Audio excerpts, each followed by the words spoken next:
Well, Clarksville, again, Dave with Clarksville Guns and Archery. I'm coming to you with another video. Today we thought we'd do an unboxing video of a fairly new firearm. It's not brand new, but it's fairly new. By Canik. Some of you may call it Canik, that's fine. I'm going to pronounce it the way it's pronounced, which is Canik. But we have the Canik MC9 PRIME today. So we're going to take a look at what's going inside. Change a couple things about it, so just kind of give you an idea of what to expect when you repurchase one of these. So get this bad boy started. We're going to open up this box.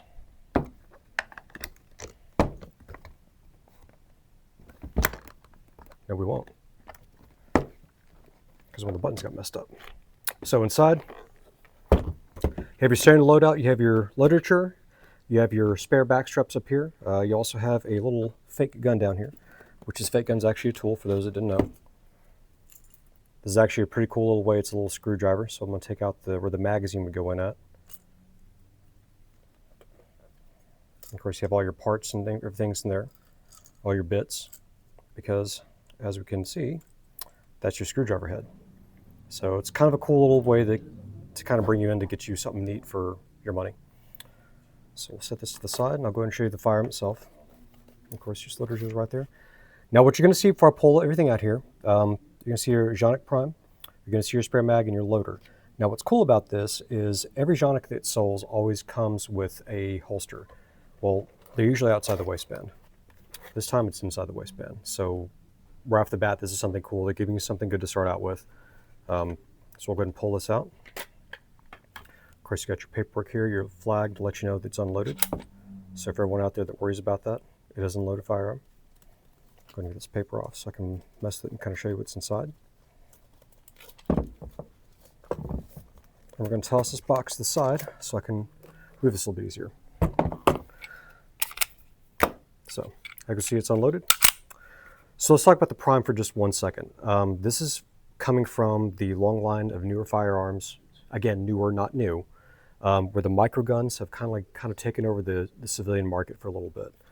Both sides there. And you're getting better and better guns for the civilian market for concealed carry that are thin, but still give you a very good magazine capacity. So let's talk about that for a moment. Magazine capacity like this used to come about a single stack. Well, not anymore. This is now a stack and a half, and you're actually getting 17 rounds. So you're getting full-size capacity in a gun that's really closer to something akin to, say, like a Glock 19, almost, for example. They are giving you a magazine well. They also give you a two night sights right here. So if you didn't want to run a red dot optic, you have a very good way to aim your firearm. If you did want to run a red dot optic, well, I can take that back plate off right there and have a dot. The other thing they do is they do something that a lot of companies are doing now. We're seeing this more and more take up. They're giving you a little barrel there. I'm going to go ahead and lock it back so I can show you a little bit easier. It's a compensator barrel. That's of course going to help with the recoil management a little bit. It does make the gun a little more loud. It does make the flash a little brighter, but it does decrease your recoil. So it makes it easier to keep rounds on target when you start shooting fast. That can be very important in a self-defense situation.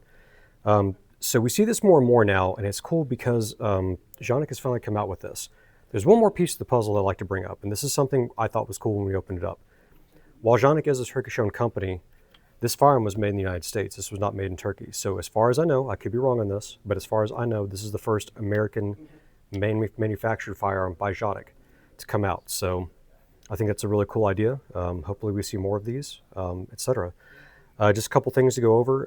The trigger is pretty nice. I won't get the scale out to do it, but it's a pretty good little trigger for something that's come up for just a basic self-defense gun. I'll go ahead and give you an idea where it breaks at. It feels like it breaks about the 5. The reset's nice, it's right there. It feels like it almost breaks between like a 4 and a 5 pound. It might be heavier than that, but it doesn't feel like it. So it's a very good shooting firearm. As with most Canik pistols, they tend to run really well. Of course, they are based on the Walther P99 series, so we all know that they're going to run because it's a proven system. If that upsets anyone, remember almost every firearm that comes out is a copy of someone else's design years prior. So that's not a dig on this company. That's everyone does it, and if they say they don't, they're not really being upfront with you about it. But this is a very good firearm. I would go check it out. They tend to shoot well. I would invite you to come check this out from us. Come on to Clarksville Gun and Archery, give us a look, play with it, fall in love, purchase it, and tell us what you think when you buy it. And we'll see you guys again.